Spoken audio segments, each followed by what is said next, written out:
So let's begin. Owning our story can be hard, but not nearly as difficult as spending our lives running from it. Embracing our vulnerabilities is risky, but not nearly as dangerous as giving up on love and belonging and joy, the experiences that make us the most vulnerable. Only when we are brave enough to explore the darkness will we discover the infinite power of our light. This is from shame researcher Brené Brown in her book, The Gifts of Imperfection.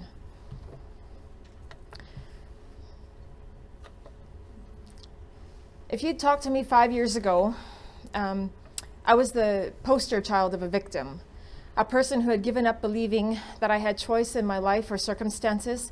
Life just happened to me and I had to make the best of it. My self-esteem was built around other people's opinions of me and from a collection of achievements that I had earned to prove that I was worthwhile to myself and other people. I was living through the lens of perfectionism. Now, the trouble with living like this is that my entire self-worth had been based upon that list of achievements and other people's opinions, things that change. So I was constantly hustling to maintain my personal sense of power and worth. The truth to owning our power is learning that we already have it. Each of us is already beautiful, powerful, and worthy. As John Waterbury says, we didn't come into this world to obtain self-worth. We brought it with us. Because we've always had it, our job is not to develop it, but to discover it. And that's from his book, Change Your Choices, Change Your Life. So as you listen to the presentation today, I would encourage you to pay attention to what the Spirit tells you in your heart and your mind, and also what feelings and thoughts go through your hearts and your minds. This will give you clues into learning to become your own friend and ally as you start on the journey of self-discovery and personal growth. And most importantly, keep God in the picture.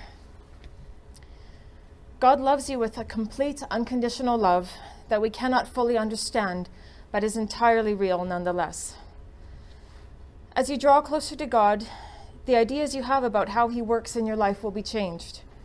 And perhaps your whole belief about Him will be changed for the better. You will learn to see that He has been with you all along, even when you were looking the other way. I used to think that God was cold and distant and didn't care one whit about me, other than to, have me return as one of His children, and that was somehow He got glory or whatever from that. But as I've embarked on this journey and really dug deep inside, I've learned that He cares very deeply and very personally about each one of us. And as we have the courage to draw near to Him, you'll find that He was just there the whole time, and it was us who had turned our backs. There are 3 skills that we need to adopt that are essential in finding, owning, and celebrating our personal power and beauty. These are the skills of choice, courage, and love. Perhaps the only thing that each of us has for certain is our ability to choose. As Viktor Frankl, Holocaust survivor and renowned psychiatrist, said in his book, Man's Search for Meaning, everything can be taken from man or woman, but one thing, the last of human freedoms, to choose one's attitude in any given set of circumstances, to choose one's own way. Now, believe me when I tell you that recognizing that we have choice can be very difficult. I thought I had to go along with what other people wanted me to do, or what circumstances came up in my life. I didn't think that I had choices. I was a product of my past and a slave to my present. Perhaps you feel the same way. Maybe you feel pulled in 1,000 different directions by all the responsibilities you have. But at the end of the day, it is the way that you and I interpret our experiences and the actions that we take as a result of those interpretations which determines the way the rest of our life will go. Basically, we can choose to stay put, living as a victim in our circumstances, or we can choose to move toward healing by having the courage to change. And until you recognize that you have the choice and that only you can make it, you're going to be stuck, just like I was. Anybody recognize this guy? Courage. This word as I'm going to use it today doesn't refer to doing heroic feats. The kind of courage I'm referring to is what Annie Rogers calls ordinary courage. The courage to speak one's mind by telling one's heart, starting with yourself. If we can't be honest with ourselves, then we really can't be honest with anyone else. It is the courage to ask for help when you need it, to accept help when somebody offers it, the courage to look yourself in the mirror with compassion and love, the courage to make the choice to change ourselves and move toward healing in a culture and world that would rather blame everyone else for their problems. And love. A lot of times Hollywood gives us the impression that love is something that just kind of happens or that we kind of fall into, but that is not true. The kind of love that we're talking about, self-love, love for families, this involves action and choice. Brené Brown, in her book, The Gifts of Imperfection, says we can only love others as much as we love ourselves. Practicing self-love means learning how to trust ourselves, to treat ourselves with respect, and to be kind and affectionate toward ourselves. Cultivating self-love and self-acceptance is not optional. They are priorities. And if you don't feel like you can love yourself at this time, or that you have the courage to do hard things, remember that these are skills. Skills that with time, practice, and patience, you'll develop to learn and use every day. This is a message of hope. And I hope that you'll be able to navigate the waters of self-discovery a little better than I did because of what I'm going to share with you today. Finding your power means realizing that you have it. It means learning that you have choice and can think, act, and feel for yourself.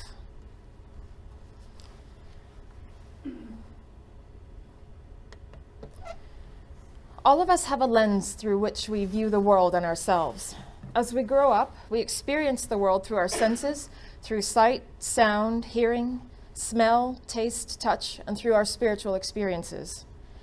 The culture we grow up in, the family we grow up in, all of this has a profound impact on the way that we learn to see the world and ourselves. Stephen Covey, in his book, The 7 Habits of Highly Effective People, says, "We must look at the lens through which we see the world, as well as the world that we see, and that the lens itself shapes how we interpret the world." Many of us don't know that we have a lens or a way of looking at the world until it is shown to us, but we all have a belief system, the unique perspective from which we view the world and ourselves. And we also need to learn a little bit about how our brains work.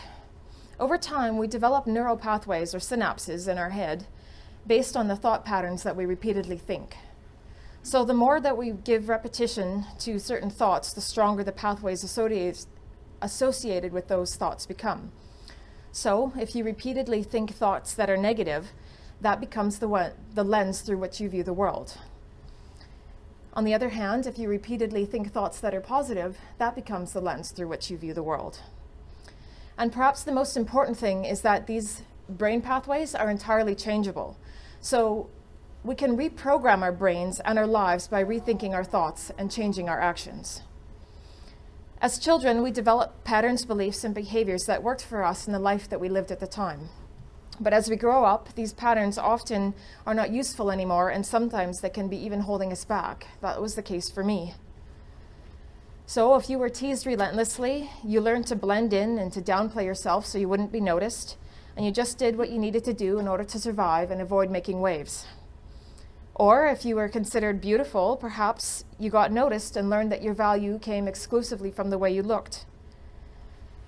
Because every person has their own interpretations and feelings, the only person who can discover what yours are is you. And until we have the courage to look at our lens that we view the world from, we really cannot make any changes. Because if we don't know what our mental patterns are, we can't change them, right? In her book, Through His Eyes, Virginia Pearce gives us this map. Now, it's kind of a little bit hard to see, so I'll just explain it real quick. So the first part here is the experiences that we have, our sensory data, so our actions, what we see, hear, smell, what other people tell us. Then those go through into our beliefs, thoughts, and their interpretations and expectations. So we interpret all of these data, and then that comes out into our emotions, whether you experience anger, irritation, peace, joy, and then that goes in through our actions and behavior. And then you go back to the beginning, and the cycle continues through. And this is how our lens, or the way that we learn to think, is developed. Now, the example that I'm going to give you from my own life is a little bit oversimplified, but I'm just going to give it to you to illustrate how my lens, when I was a teenager, developed. So the data up here is my parents asked me to look after my younger brothers and my sick mom. And my thoughts became, my interpretations of that was that my needs take second place to everybody else, and I'm just supposed to do what I'm asked and don't make waves or don't make trouble. Then it moves to the emotions. So the emotions I experienced of that was anger, disappointment, resentment, and mistrust of myself and those around me. And the actions that I came from those were to stuff my emotions, just struggle through in silence. And then we go back to the beginning again. So the next data was that my parents gave me praise and attention when I did what they asked. My interpretations of that was that my parents will withhold approval if I don't do what they want. And I earn self-esteem, or the right to love and affection, by performing tasks. The emotions that came for that, resignation and discouragement. And then the actions again was that I put my needs on the back burner and I didn't ask for things that I needed. So when our lenses are developing, we experience the data that goes through the mental lens, and that shapes how we interpret the experiences. So I've adapted hers slightly by just adding the lens right here, the one that Stephen Covey talks about, that all of the sensory data that passes through our mental lens, and our lens shapes the way that we interpret the data. So my lens looked something like, I am here to meet other people's needs and do what other people need me to do. My needs are second to others and really aren't important. I get angry and resentful when other people get what they want or need because I don't think I deserve these things or have them for myself. And I have to fight to get my needs met. So you can see how a lens like that would really jade the way that you experience life. Now, I think the key thing here is to remember that my parents, I don't think, intended for my emotions or my interpretations to happen that way. That was all my own devising. Could my growing up have been different if I had interpreted the circumstances differently? Quite possibly. But finding our power means finding out what our lens looks like and accepting responsibility for the actions and thoughts and the beliefs that we take, even if we had built them unknowingly. Now, when I say responsibility, I don't mean blame. Don't blame yourself for the way that you've developed your lens. Just become aware of what it looks like.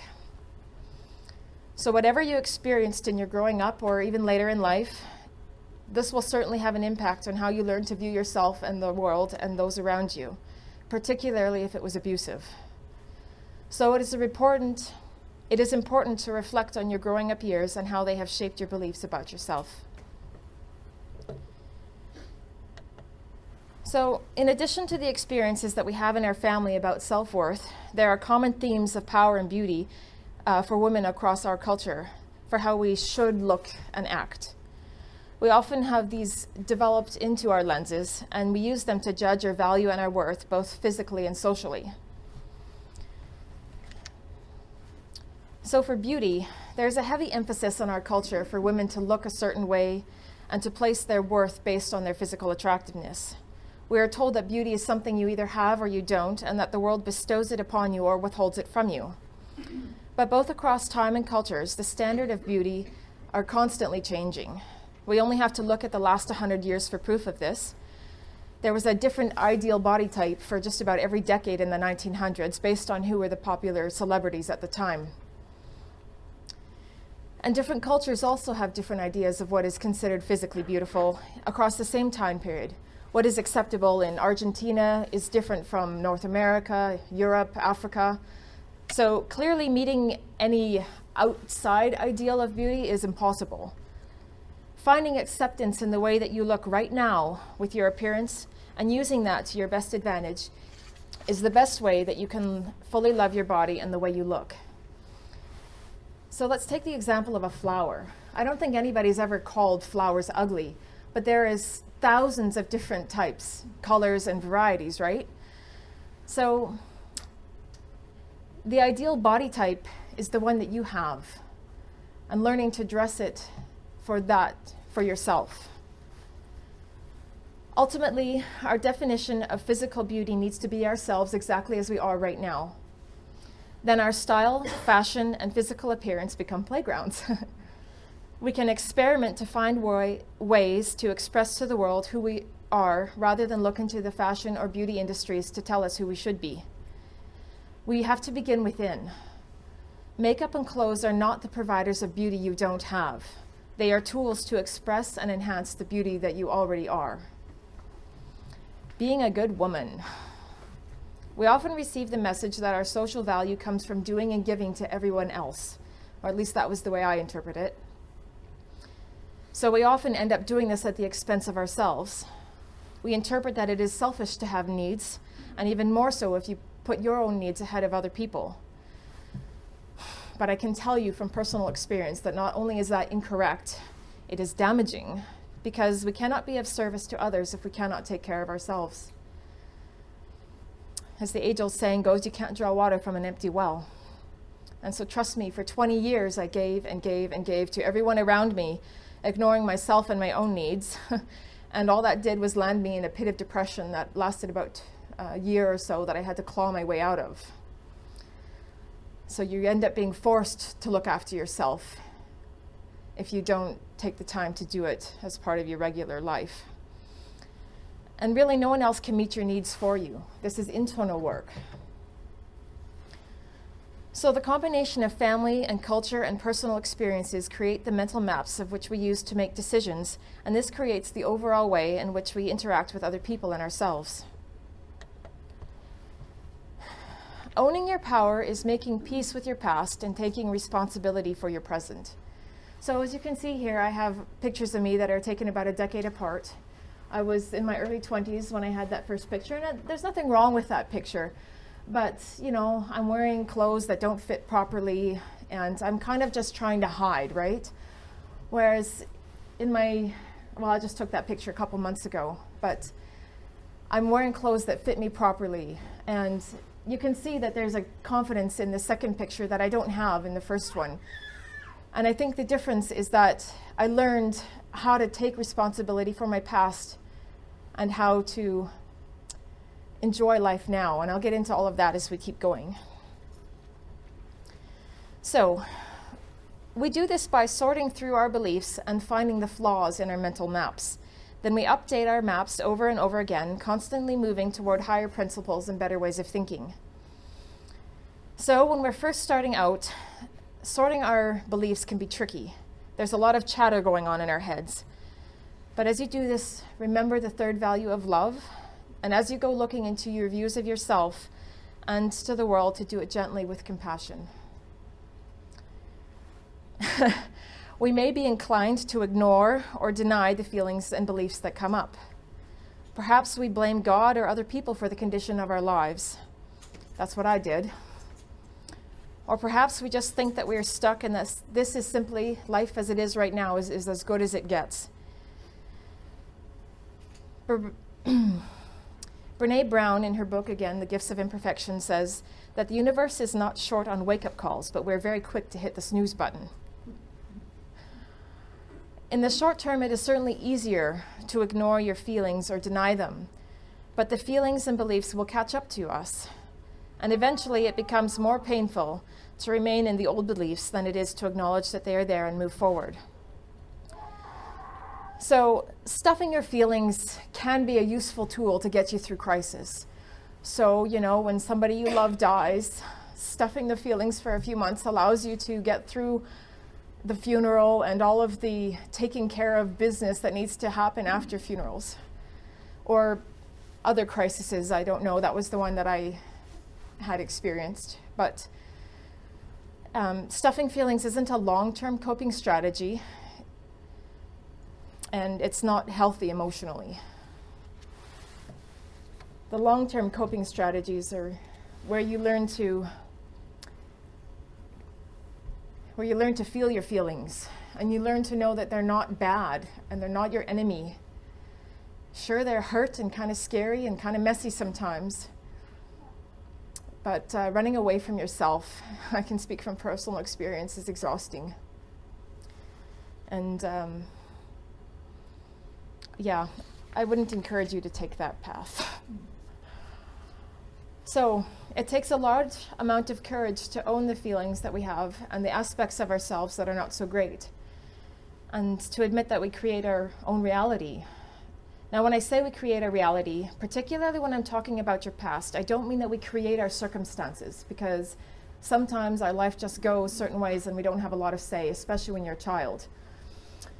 But rather, we create the way that we experience the circumstances.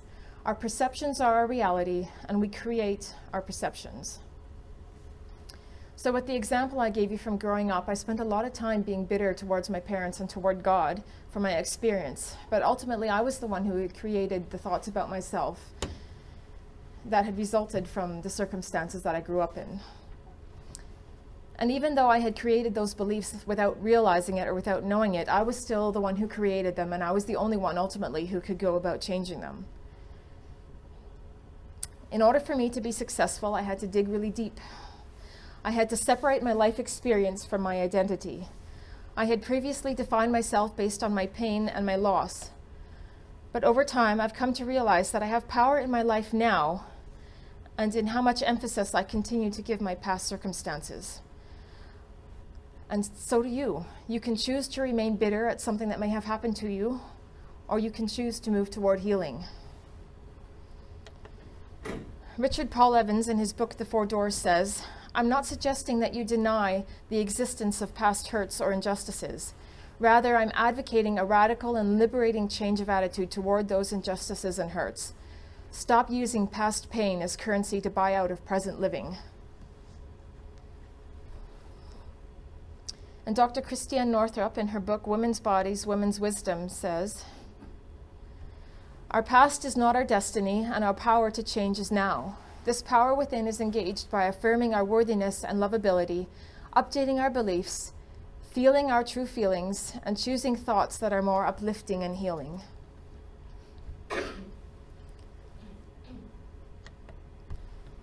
So becoming aware of your beliefs. Now you know that you have them, and I'm going to share with you a few strategies and things to pay attention to that will help you sort and discern what they are. So our beliefs show up when we're interacting with people in our regular lives. They can come up when we compare ourselves to other people. We might look at somebody who we think is more beautiful or successful or courageous or better than us in one way or another, and the internal chatter begins. She is so beautiful, she is so confident. I could never be like that. I'm not that brave. Our beliefs show up in the way we talk about ourselves and the way we think, and specifically when other people give you a compliment. So how do you respond when someone compliments you? If someone says, "You are beautiful, you are powerful, you're a good mom," what goes through your mind and comes out of your mouth? Do you think if they really knew me, they wouldn't say those things? They're just trying to be nice, but none of that's really true. Do you say, "Well, thanks, but, not really"? Well, maybe, I guess. What does your body language look like? Do you shake your head? Do you look at the floor? Or can you gracefully thank the person for the compliment and believe that there's truth to it? Pay attention. Also, notice when your emotional responses don't match the situation. So, for example, your kids spill the milk, and you end up yelling and screaming at them. Is this really about the milk, or is this about something deeper that is unresolved that you perhaps are not aware of yet? Is this a reflection of a belief that you're not a good mother and that the kids spilling the milk is proof of that?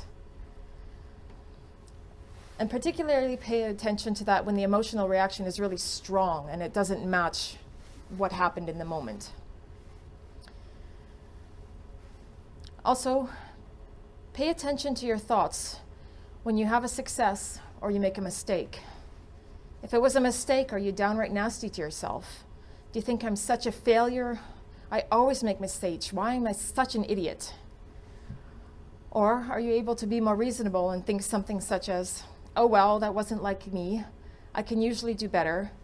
How can I improve this for next time? And when you have a success, do you think it was just a fluke? Or perhaps are you talented enough to make good things happen?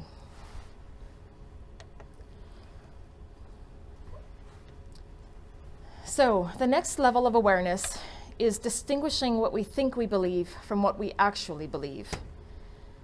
And perhaps the most direct way to do this is by looking at our surface definition of words and our personal definition of words.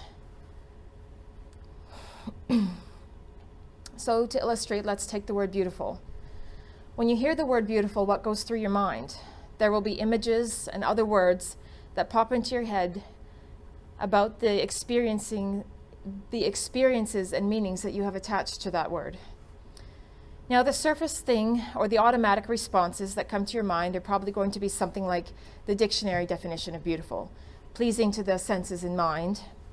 And this will fall into the what you think you believe category. Now, what you actually believe takes going a little deeper and a little more searching.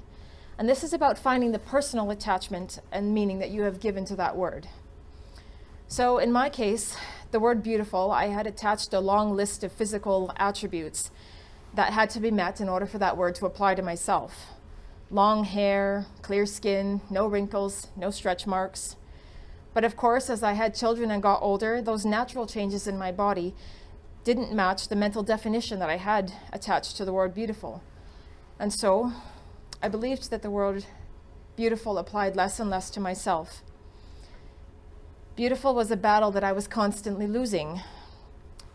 And on even further reflection, I didn't actually believe that the word beautiful applied to me at all. The personal definition that I had of beautiful was just simply not me. Now that was like a double whammy because when you're living life through the lens of perfectionism, not only did it mean that I was not beautiful, it also meant that my perceptions were inaccurate and it was just further proof of how I was a complete failure. But even though it doesn't feel like it at the time, and believe me, I know, when we're actually at our most powerful when we've unraveled our negative beliefs. We'll feel like we have nothing left, but this is where we create the birthplace for true self-love.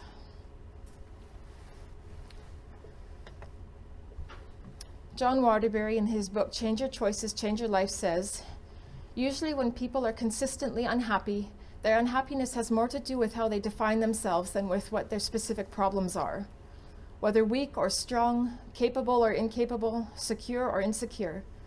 In reality, our perceptions about ourselves are merely a belief system we choose to accept. So, if you don't like the way you've defined yourself up until now, make new choices. That's where it all begins. So, when we've created the birthplace for self-love by unraveling our negative beliefs, we're actually the most powerful because this is where we can change. Now we can create the life and definition of ourselves that we truly want, and that will bring us inner peace. A new self-identity, a new way to look at our story, and a new sense of self-worth. So when you find your beliefs popping up, or the severe negative self-talk starts, learn to catch yourself, evaluate it, and either discard it or turn it around. So you make a mistake, and the old tapes start running. I'm stupid, I'm an idiot. You have to picture like a huge stop sign in your head and just say, stop. Then you replace the negative chatter with thoughts that are more helpful. Something like, that's not true. I'm not stupid. I try really hard, but sometimes I make mistakes. There are also many times that I'm successful. And then you say these out loud. You may also find it useful to write them down. Scratch out the lie and then write the positive replacement beside it. As we talked about before, we're developing our brain pathways. And the more that you can build the positive pathways, the faster and better that they'll work. When we replace our thoughts, it's also important to make them personal, to use I statements. So, if the negative thought was, I am ugly, change it to, I am beautiful. If you say, you are beautiful in the mirror, then your brain thinks you're actually talking about somebody else. So you have to say, I am beautiful, and then your brain knows that you're talking to yourself. And it's important to do this at every time that negative thoughts show up. So, when they come, you consciously find their positive opposite and think the new thought. And I know at first, if you were like me, you're probably not going to believe a thing you're thinking. But over time, I promise you that with effort, the old thoughts diminish in strength, and our brains get used to the new positive pathways that you're creating. Make gratitude lists. This will help you pay attention to the specifics of what you are truly thankful for in your life. Now, be specific. Don't just say, I'm grateful for God. I mean, what does that even mean, right? I am thankful that I can get out of bed today. When I was in the pit of depression, sometimes that's all I had. I am thankful for the smiles my children give me before they give me a hug. I'm thankful for a loving husband. I'm thankful for having the power of prayer. Very specific things. Buy yourself a beautiful journal or a notebook that is specifically for this purpose. And when you start to feel negative or you have down days, you can pull out that list to help you remember the blessing and gifts that are already in your life, and you will need them. So keep track. Make a list of your good qualities. Now, when I was in that pit, I didn't even have it in me to make a list of my good qualities. But you can ask your friends and family, people who love you and who know you. They will be able to tell you, and they will be able to help you see what you can't yet see in yourself. Write those down in your gratitude journal and say them to yourself regularly. Remember, you're retraining your brain to recognize your own strengths. Change your body language. Smile, stand up straighter, find ways to laugh, watch a funny movie, take a night out with your friends, play with children. All of these things send the messages to your brain and tell it to change the feelings that are running through your body. And start your day with positive beliefs. Choose one phrase that you really want to start believing, even if you can't believe it yet. And then you look yourself in the eye in the mirror, and you repeat that both in your head and out loud. So, if you want to believe you're beautiful, even if you can't yet, you pick that, you look yourself in the eye using I statements, and you say, I am beautiful. And then you do it again in your head and out loud. I am worthy. I love myself. And again, it's likely that you're not going to believe what you're thinking at the start, but keep at it, because the negative thoughts do diminish and when they're replaced with the positive. And it does take some time, but in her book, How to Embrace Your Inner Hotness, Letta Green says, how you start your day is how you choose to live your life. Begin to challenge the ideas that you have about yourself, your own beauty, and about your power and your worth. Decide to mold new ideas that honor the true reflection of who you are. Celebrating your power. I couldn't resist this happy face. I thought it was so funny. Celebrating your power is creating the life you want now and in the future. Now, at first I found this discouraging when I realized that I had to learn to live joyfully. I had thought of all of these things, beauty, self-worth, confidence, in terms of all or nothing. People either had it or they didn't. I didn't recognize that they were skills that we could develop and cultivate. The rest of us who didn't have those things just had to pretend and fake it till you make it. But I have to tell you that pretending is not only exhausting, it doesn't work. Now, I actually find that it is encouraging to know that celebrating is a skill, because that means it's achievable. I can learn how to do it. Think of how much you can improve your life if you use your energy to develop your positive thinking and habits instead of pretending that you have it all together. You can look in yourself in the mirror and call yourself beautiful, and you can believe it, and that is power. You learn to start opening your eyes to the joy that surrounds you. At first, you might shrink back into your old patterns a few times before you really believe that the beauty in yourself and the world around you is real and that it isn't going to be whisked away by somebody or something. But here is where the magic happens, because you no longer give away your power to somebody else. You no longer allow other people to dictate your life or your actions or your feelings. You use your power to discover and celebrate who you really are. Living like children. Matthew 18:3 says, "Truly I tell you, unless you change and become like little children, you will never enter the kingdom of heaven." I finally understand what this means. After working with kids for 8 years and watching my own children, this refers to the way that kids experience life. There is a purity to them. They are unashamed in living true to who they are. They haven't yet been taught by society to dislike themselves or their bodies. They haven't been taught to compare themselves to others. They truly live life in the moment. They take 5 minutes to watch ladybugs crawling. They watch the snow fall and look at the shapes of the snowflakes on their mittens. They laugh and splash and they get dirty, previously much to my annoyance. But I am learning to laugh with them, and I am learning to celebrate the small moments with them, because really, what is life but a series of small moments?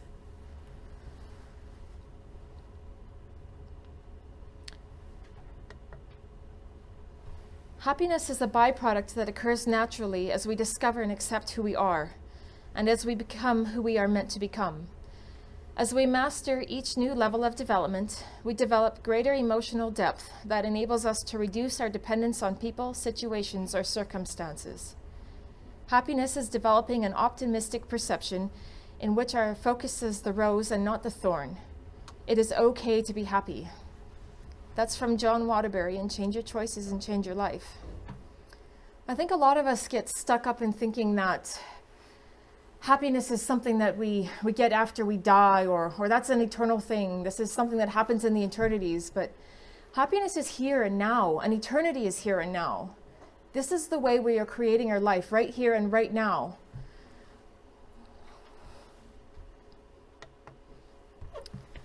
So, decide how you want your life to look and go and explore. This is once again where we get to dig into our courage to try new things.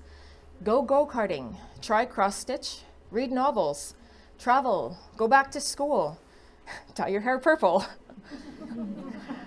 But most importantly, believe that life is here for you to enjoy. So go explore all the things that you used to think, I really want to do that, but I'm not brave enough. Well, try, because you are brave enough. It is a choice, and the choice is yours. Be courageous and call yourself beautiful. Be courageous and call yourself worthy. And be courageous and call yourself powerful. And believe it. I think the most important thing that we need to remember about personal growth is that it's a process. In the past, I was all about the end result, the arriving. The process was merely the junk in the middle that I had to tolerate until I could get to the victory of arriving. And when I started the personal growth journey, I had approached it the same way. When will I finally be done? But now I kind of suspect that I'm never going to be done, but that's okay. Because I have learned that as I approach life as though I belong here, and that me, my dreams, my hopes, my feelings, and my experiences matter, my lens is changing.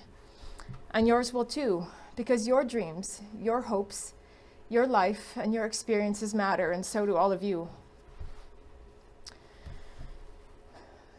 The soul work of living from a place of worthiness, beauty, and power is how we open our eyes to the world and to the life around us.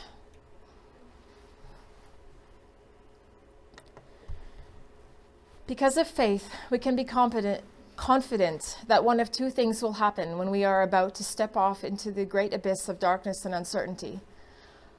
Either we'll find stepping stones that have been uniquely prepared for us to find, and that will lead us to the higher levels, or we'll find that there are no stepping stones and we'll learn how to fly.